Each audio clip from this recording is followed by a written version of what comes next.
Welcome to Burlap Teachers. Enjoy the video.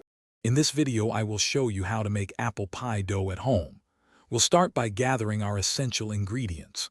You'll need 2½ cups of all-purpose flour, 1 cup of very cold unsalted butter, about 1/2 cup of ice water, and a teaspoon of salt.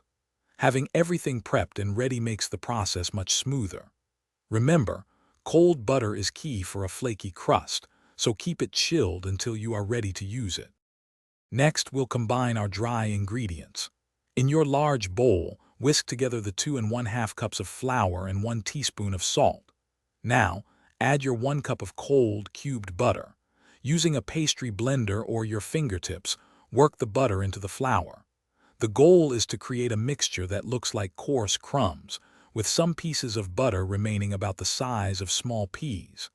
This texture is crucial for a tender, flaky crust. Now it's time to add the ice water. Gradually add about 1/2 cup of ice water, 1 tablespoon at a time, mixing gently with a fork after each addition. You want the dough to just come together, but avoid overworking it.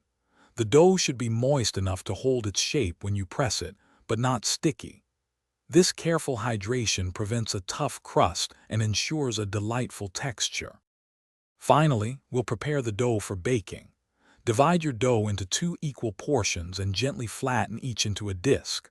Wrap each disc tightly in plastic wrap and refrigerate for at least 30 minutes or up to 2 days. This chilling step is vital. It allows the gluten to relax and the butter to firm up, making the dough easier to roll.